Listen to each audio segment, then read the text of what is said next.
Hello Bros, I'm contestant like Zero, Bro5 Production, and the next part of Sakura Alien 2.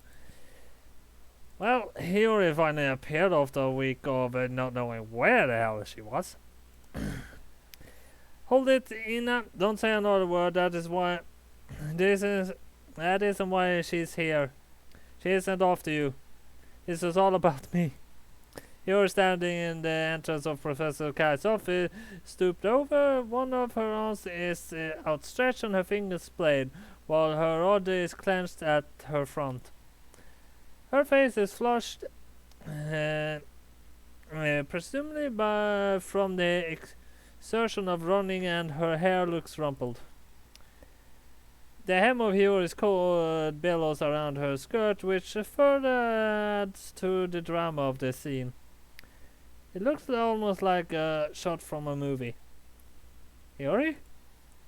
I stared at her, so startled, although thoughts about Ina confession have been driven clean out of my head. This isn't the first time I've seen Hiyori in a whole. This is the first time I've seen Hiyori in a whole week. I called her a dozen and dozens of times, but she never picked up, and she didn't seem to be there when I stopped by her house. I lost any hope of seeing her before speaking to Professor Akai, but now I've been proven wrong. Hiyori didn't abandon me. She hasn't disappeared. She's here now, and it looks like she has something of great importance to say. What could it be? I have a lot I want to ask Hiyori. What happened to you being chief among them, but for the present all I can manage is are confused. What are you talking about? Oh, Haru. Hiyori softer when she looks at me. Her chest rises and falls with the effort of inhaling, and her lips curve into a frown. I really have missed you this last week. I'm sorry for the I disappeared so suddenly. My parents had some pretty shocking news for me, you see, and it took me a while to digest it. I'm still not entirely sure what to make of it all, but I knew I couldn't stay holed up in my house. Today is the day Professor Guy wants you to spill your secrets, isn't it? That's right, Ina was about to tell her everything. I thought that might happen. Ina is way too honest for her own good. I was terrified I wouldn't make it here in time, but it looks like I was able to avert a crisis, though barely. What do you mean? There's no reason for you. See, for Professor Kai to ask about Ina is irrelevant. She isn't the one Professor Kai wants. What are you talking about? I know this might sound unbelievable, but please listen to me. I promise I'm telling nothing but the truth.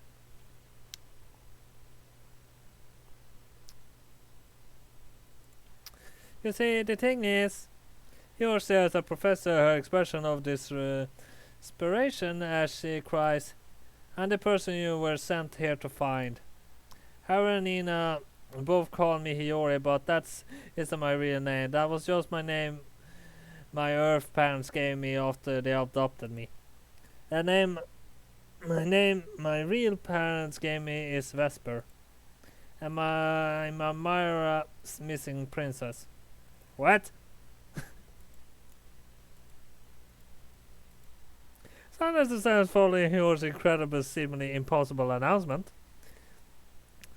I stare at her slack-jawed as though Ina and Professor Sakai.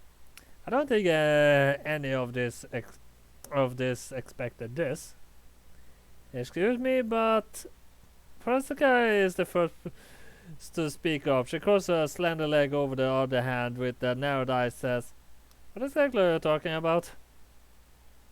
It's a bit of a long story. I'm prepared to tell you everything, but could he sit down first? I don't want to launch into a soliloquy while I'm standing in the doorway. Oh, yes, of course. Do come in, sit down. There's a guy pants a vacant chair by her desk besides the one upon which I'm sitting. Yuri bows her head in thanks, then enters Professor Sky's office. She closes the door behind her with a thud and takes a seat, removing her coat and hanging it over the back of her chair. Yuri then adjusts the pleats of her skirt, which are rumpled, and rearranges her hair. Now looking neat and presentable, Hiyori inhales, the rest of her hand upon her chest, and actresses do while accepting awards on glitzy TV shows. Then she begins.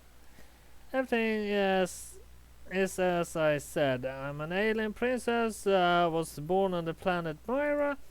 My birth name was Vesper, but I was abducted from the palace as a child by a brigade of soldiers to a couple of another planet, this planet. My earthly parents are wealthy, so they could afford to pay the extortionate price which was being offered for me. They took me in, knowing that I come from another planet. They gave me a new name so I would fit in among my peers. This name was Hiyori. That is how I'm regarding myself over a decade, but it isn't true. It isn't the real me. I've long since suspected I don't belong on this planet. My parents have always told me I'm the most important part of their lives, but they don't own any baby photos of me. They don't own any old baby clothes of mine or any toys. The earliest memories I have with my parents. Here Hiyori makes quotes text marks with her fingers. Begin with 5 years. I'm 5 years old. I can't recall anything before that. I always thought that it was strange. I asked my parents about it, but they told me it was normal. Well, it is normal. I think my earliest memory actually was when I was 7. Well, it's a pretty horrifying memory. So, yeah, there's only one from that age. Then I think my earliest memory is around that time is actually a couple of years later. You don't really remember much about before you're 10 years old. And that's very normal. You were a baby back then, he already said. Of course you can't remember any of that. Not that many people can. As for your old clothes and toys, meanwhile we sold them off. There was no point keeping them around. You're too old to use them now. I heard about the photos too. They said that their old photo album went missing. They said I was overthinking matters for a while. I almost believed them. But then they couldn't explain away the star-shaped birthmark on my chest. They said it didn't mean anything, but I couldn't believe that. It felt so too significant. I've never been able to shake the feeling that I don't belong on this planet. I've always felt like an outsider. And now I suppose I know why. I really am an outsider. Hiyori. Look at my Hiyori baffled. I know Hiyori for almost a year. We're not childhood friends, not by any metric, but Hiyori has told me I'm one of the closest companions, if not the closest. I thought I knew Hiyori as well as it was possible to know somebody else, but now I can see this was nothing more than a wishful thinking. There's far more to her than meets the eye. What she said is Sakura Alien 1 that she was an alien. She said it like at least 10 times across that. Hiyori did tell me on several occasions that she thought she was an alien, but I waved these claims aside. Hiyori looks so ordinary, and what with her brown hair, her brown eyes, I thought it was impossible. This proclamation subtly outlandish. I didn't believe her. Now it looks like I've been proven wrong. Maybe I should have had more faith in her. She wasn't crazy after all. It really is a lot to swallow, but Hiyori sounds so assured I can't disbelieve her. I never seen her more serious. I think she's telling the truth. There's one thing I'm curious about though. Did your parents tell you all this? Or not? They said when I was sold to them that the broker asked that they keep my lineage from me a secret. Apparently my home planet Maya had been going through some civil unrest. I was abducted from the planet because it was feared as its future queen I was in danger. The brigands who abducted me were trying to protect me. Though of course the money was a nice bonus. Harry smiled somewhat bitterly. This broker did not want me to ever realizing that I was an alien princess. Least I returned to my planet one day. They asked my parents to keep the truth from me and to raise me as an ordinary earthling. Actually, my parents were only too happy to accept these terms. They had wanted a child for a long time, but were unable to conceive through natural methods. They did not want to adopt, not really. They wanted a child who belonged to them and them alone. There was no reason for them to tell me I was not their biological daughter. It was more convenient for them to leave me in the dark. That way they could continue to act as though I truly was their child. I came from another planet after all. Other adopted children might accidentally stumble upon the truth of their parentage, but it was unlikely I ever would. Yeah, that would be very unlikely. They were great our teeth together, her fingers curled tight about the pleats of her skirt. For years my parents hid the truth from me. They lied to me over and over again, even when I asked them point blank who I was and where I really came from. They thought they could pull the hole over my eyes indefinitely. I think they felt a bit guilty about it, but they told themselves it was for the greater good.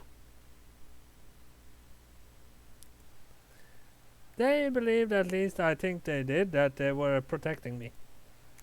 But in the end, there was nothing they cared about more than their own self-interest. I don't think my parents would have ever been honest to me about my past had circumstances not shifted so. Here Professor Sky raises an eyebrow. Circumstances, you say? Yes, that's right. You should know all about that, of course, Professor Sky. Not that that is your real name. You're not a real professor either. In fact, you're not even from this planet. You come from Myra too, just like me, don't you? As says a Professor Sky's office, colder than the deeper than of snowfall following a storm. First guy looks at Hiyori, her lips pursed and her arms crossed. The cloak upon Professor Sky wall continues to tick away the time, the second hand advancing about its circular face to little avail. Nothing happens. Nothing until after the scenes and the turn. Professor Sky nods. Yes, you're quite right. I'm from Maya, just as you summarized. My name is not Sakai. That was nothing more than a pseudonym I adopted to better fit in among your earthlings. My name is Alo, and the close-minded people who dwell upon this planet would certainly regard me as an alien. I am a member of Myra's Galactic Police Force. I was sent here alongside several other agents of mine to locate the missing Princess Vesper, who was abducted all those years prior. My fellow agents and I have been looking for the princess for over a decade, to little avail. We are canvassed planet after planet, hoping to find some sign of the princess, but alas, the sky no allow size. It was not until very recently that we were able to unearth any credible information related to the missing princess. We were able to track down one of the mercenaries who abducted the princess, and we hauled them in for questioning. Eventually, after many grueling hours, we were able to extract the name of the planet they were whence they took the princess. And we learned too that name of the family to whom she had been bequeathed. That's what my parents told me too. They said that they were approached by a strangely dressed people who claimed they were a member of so-called galactic police force who had come to ask questions about me. They wanted me to come back to Myra with them. But that, of course, it was not possible. I wasn't at my parents' home at the time. I'd been living in Tokyo for the last year, attending university here. My parents tried to cover for me despite incessant questioning, but they eventually let the name of the university slip. You infiltrated the university under the guise of being a professor to hunt for the missing princess. You have been looking for me for weeks, but you were unable to recognize me. It's been over a decade since I was abducted after all, and I was a small child then. I spent a lot of time on Earth, and it has changed me. I don't look the same as I used to. I'm so different, not even the most deviant royalists would have been able to recognize me. I slipped on your radar undetected because of my appearance. As ordinary, not even my fellow Myrans recognized me as their own. It's a bit depressing, really. But now I know who I really am. I can continue to live a lie. I'm not a Kasaka Hiyori. There never was a Kasaka Hiyori. I'm a Maya princess of the Yali Lumionosiati. I mean, how would it? I don't know how that is pronounced. If she's an alien, I could pronounce any number of ways.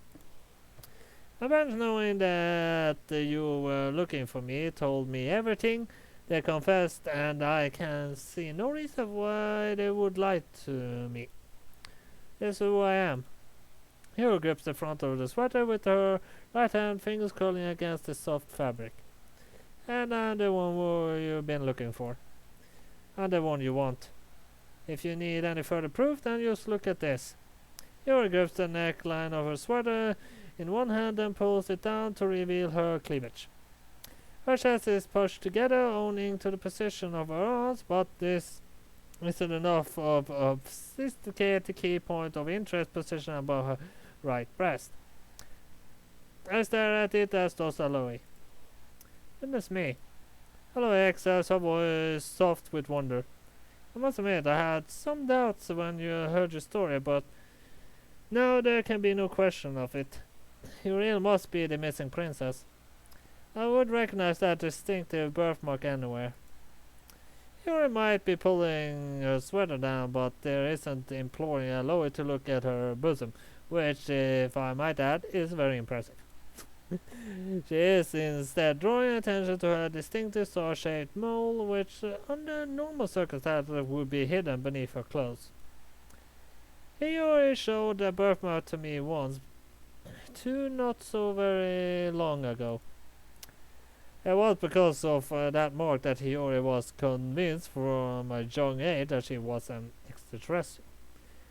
The actually really confusing thing is this: I didn't manage to get one alien princess to love me, but two. Strangely, to me that actually makes sense. I knew aliens existed by this point, having already met Ina, but I wasn't prepared to count Hiyori among the ranks. I didn't think much of her birthmark. I remember telling her as such too. I tried to be gentle about it, but my response boiled down to, I think you're taking this too seriously. Now I can see I wasn't taking Hiyori's claims seriously enough. If her story is to be believed, she really is an alien. Not just any alien. Like Ina, she's a princess. This series reveals one of the other is enough to leave me reeling. I'm not the only one. Aloe too looks stunned at this revelation. But being older than I, more experienced, she able to regain her composure. Miss Akasaka, no. Aloy shakes her head. Vesper, your highness. My princess. Yeah, that might actually not be weird, considering the might be actually very normal for the normal planet. But that was all I have for Sakura Alien 2. This and also Hitler Shot. See you next time. Bye bye.